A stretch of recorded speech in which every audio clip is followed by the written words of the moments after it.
À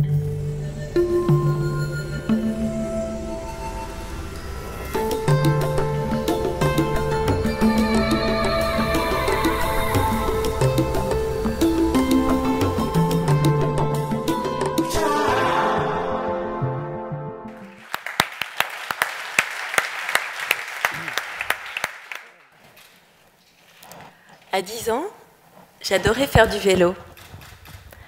À vélo, c'est comme ça que j'explorais le monde. Parfois, je tombais, puis je me relevais. C'était pas grave, on remonte toujours à vélo. Aujourd'hui, je ne pédale plus. Je vole et je remplis mes yeux de ces paysages qu'on ne voit que du ciel. Mon père est passionné d'aviation. Chez nous, tout tourne autour de ce mot, l'aviation. Les livres, les films. Dès qu'il débute sa formation de pilote à l'aéroclub d'Auvergne, je monte à l'arrière de l'avion comme sac de sable. Sac de sable, c'est l'expression des pilotes. Je suis émerveillée. C'est comme ça que je décide de ma vocation. Je serai pilote. Je rêve d'une vie d'aventure, à survoler les régions d'Afrique, à venir en aide aux populations défavorisées. Et de sac de sable, je passe élève pilote. À 15 ans, je fais mes premiers vols solo, je n'ai même pas mon permis de conduire. J'ai des étoiles plein les yeux. Je vole avec les étoiles. Et malgré la peur d'être seule dans un cockpit, face à mon destin, je me prends pour une étoile. Le 12 mai 1991, je monte à l'arrière d'un petit avion immatriculé Roméo-Juliette. Nous avons rendez-vous avec nos héros. Les pilotes des Canadair nous attendent sur la base de Marignane. Il est 8 heures, nous sommes 4 à bord. Le ciel est gris, mais l'avion décolle. Selon les statistiques, lorsqu'un pilote qui n'est pas entraîné au vol aux instruments entre dans les nuages, il reste exactement 180 secondes avant qu'il ne percute le sol. 180 secondes, 3 minutes. Nous approchons cette région qu'on appelle le triangle maudit près du Puy-en-Velay. Devant nous se dresse un mur de nuages, compact, dense. J'ai peur. Je m'enfonce dans mon siège. Je rattache ma ceinture de sécurité. Un des pilotes crie. Rapidement, le nuage nous absorbe. 180 secondes.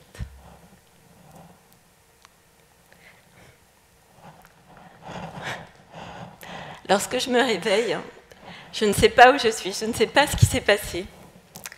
Autour de moi règne le silence. J'ai froid, il fait très froid, il neige. Je cherche André, il est mort. Pour Mathias aussi, c'est fini. Pierre part à son tour. La peur, le froid, les corps broyés, les heures qui passent. Un hélicoptère nous cherche, il ne nous voit pas. Je crie, il ne m'entend pas. Le vent siffle dans les arbres. Il va bientôt faire nuit. Je lutte contre la mort de toutes mes forces.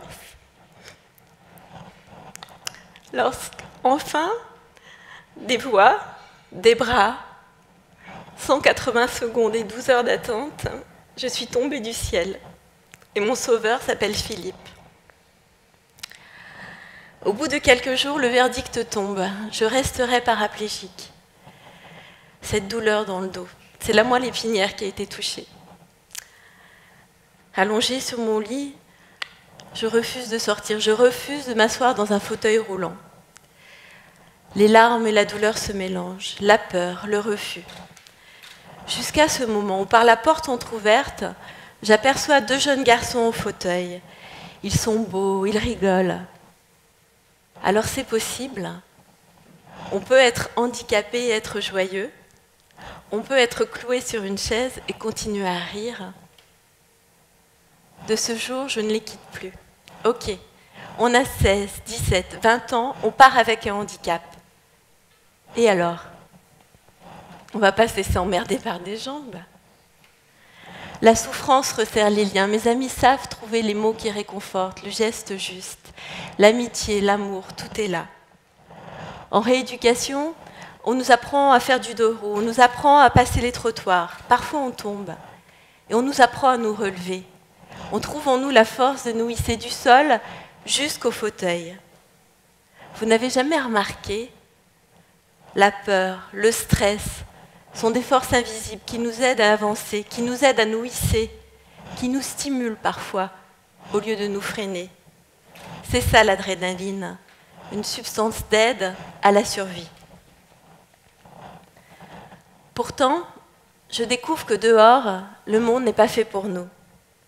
Je croise des regards qui disent non. Les trottoirs sont en fait des obstacles infranchissables. J'entre dans le monde du handicap à une époque où tous les magazines qui sont consacrés à ce sujet sont en noir et blanc. On pose un voile sur les handicapés pour ne pas les voir. Même les médecins répondent impossible à mes questions. Surtout lorsque je leur dis que moi, je veux reprendre mes cours de pilotage. Impossible, on a besoin de ses pieds pour piloter un avion. En effet, les palonniers qui actionnent la dérive sont comme la barre d'un bateau qui actionne le gouvernail. Mais moi, je n'abandonne pas mes rêves d'enfant. 16 ans, c'est l'âge où rien n'est impossible. Et je décide que même sans mes jambes, ma vie sera comme je l'ai toujours voulu. Une quête de liberté, une vie d'amour et de passion. Avec mon père, on fait le tour des meetings aériens, on fait le tour des salons, on pose des questions. Et je rencontre Jacqueline Claire, une femme qui marche avec des béquilles et dont le père lui a construit un petit avion, sans palonnier. Ça paraît génial. Ça s'appelle un pouls du ciel. Pour moi, mon père voudra faire la même chose, sauf qu'il ne sait pas planter un clou. Et l'avion restera 10 ans, en 1000 morceaux, à encombrer son garage. À cette époque, il n'y a pas d'Internet. Je publiais un témoignage dans un magazine d'aviation, et là on me répond qu'il existe en France 3 avions équipés de malonniers, c'est-à-dire que les commandes qui sont habituellement au pied ont été ramenées à la main par un système mécanique. Je peux donc, comme je l'avais toujours espéré, piloter un avion juste avec ma tête et mes mains. Alors je me lance, je passe mon permis de conduire, je quitte l'Auvergne pour Toulouse, berceau de l'aéronautique. Et je reprends mes cours de pilotage. Et je me découvre que ce n'est pas plus difficile qu'avant. On devient plus habile de ses mains quand on n'a plus ses pieds. On a plus de force, de meilleurs réflexes. Mon instructeur me prend sous son aile. Mes nouveaux amis m'encouragent.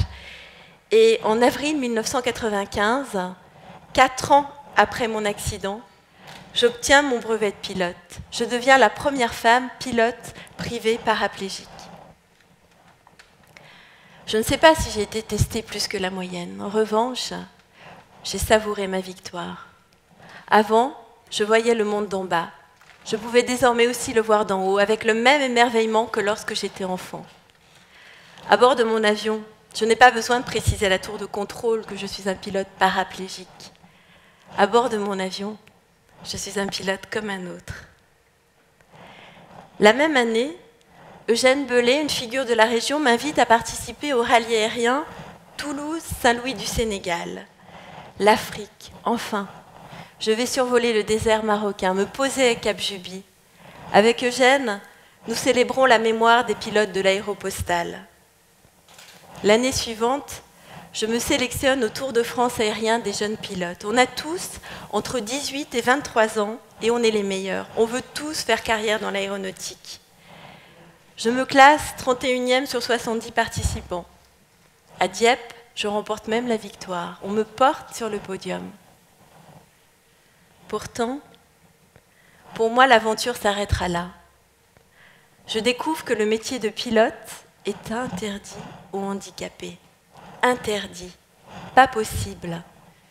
Pour des milliers de raisons, me répondra un représentant de la Direction générale de l'aviation civile. Nous sommes en 1996. On est un peu habitué à relever des défis impossibles dans le milieu de l'aviation, n'est-ce pas?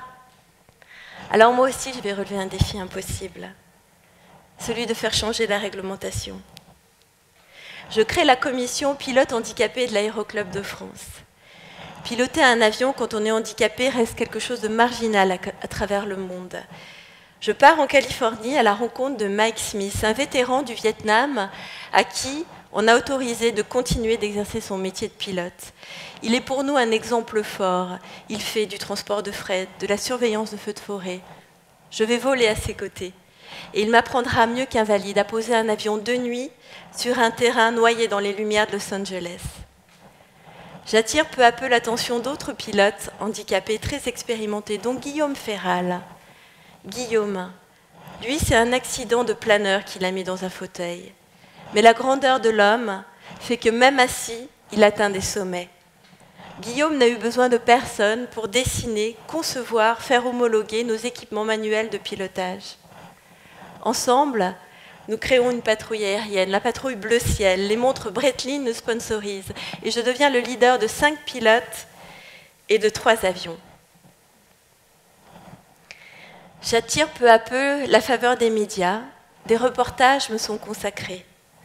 Même Michel Drucker m'invite sur ses plateaux. 5 fois, en direct et en prime time. Depuis, je l'appelle Chamichou. Michel Drucker me fera même voler avec la patrouille de France. Dans l'aviation, les hommes m'ont donné envie de me dépasser. Les femmes, elles, de leur ressembler. Je pense notamment à Brigitte Revelin-Falcoz, qui a été l'une des toutes premières femmes pilotes de ligne en France, membre du tout premier équipage d'Air Inter, féminin d'Air Inter, et qui m'a épaulée, accompagnée tout au long de ce combat pour les paraplégiques. Une autre princesse s'est penchée sur mon fauteuil. Elle s'appelle Olympia Weiler, et c'est une vraie princesse qui vit dans un château à Rome. Elle a financé nos heures de vol et soutient l'aéroclub des Mureaux qui porte son nom. En 2002, je participe bénévolement à une mission aérienne de surveillance de feux de forêt.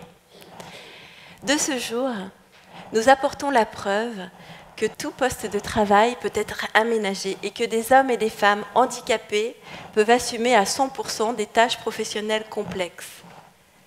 J'écris un livre. Parmi mes lecteurs, il y a des pilotes, des anonymes et surtout Dominique Bussereau, secrétaire d'État au transport. Toute son administration était contre une révolution de la réglementation française en faveur des pilotes paraplégiques. Et vous savez ce que le mot administration veut dire en France. Pourtant, après de longs échanges et un oui remporté par Brigitte auprès des organisations professionnelles, Dominique Bussereau, faisant preuve d'une ouverture d'esprit remarquable, signe en novembre 2003 l'arrêté ministériel qui ouvrira l'accès à la licence de pilote professionnel aux personnes handicapées des membres inférieurs. Le métier de pilote devient possible aux personnes handicapées. L'instruction, la surveillance de feux de forêt, le transport de fret. Aujourd'hui, 6 d'entre eux ont été diplômés et Guillaume est devenu l'un des tout premiers instructeurs. Et moi, devinez quel est mon nouveau défi aujourd'hui? C'est la voltige aérienne, bien sûr. Alors là, c'est mon instructeur. Il ne prie pas, je vous rassure, il suit simplement le mouvement. C'était ma première boucle.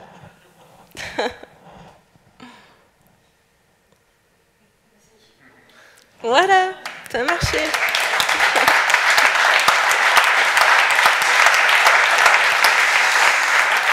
Alors, je dois juste préciser que nous sommes que 3 pilotes handicapés, pilotes de voltige au monde. En fait, voilà. L'aviation est une passion. Et comme les marins vivent dans les ports, près des bateaux, moi j'aime vivre près des avions. Les pilotes du Rafale Solo Display m'ont demandé d'être leur marraine. Les pilotes de l'EVA, de l'équipe de voltige de l'armée de l'air, m'ont proposé d'être mes parrains. J'ai l'impression de faire partie d'une grande famille, même si ma famille à moi est toute petite.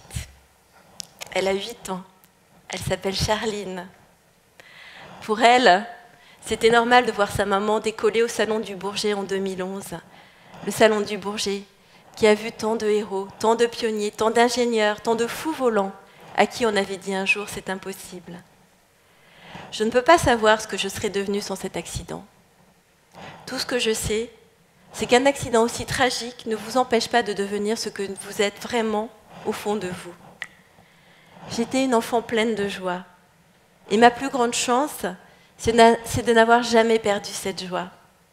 J'avais plus à perdre en perdant ma joie qu'en perdant mes jambes. La joie véritable, ce n'est pas l'absence de tristesse ou l'absence de douleur, mais comme l'adrénaline, la joie donne une force bien supérieure à toute autre chose. On se sent tous un jour un peu handicapés, face à l'adversité, face aux défis, face à nous-mêmes, face aux autres. Ces handicaps compliquent nos vies. Mais vivre sans joie, qui peut l'imaginer? Merci.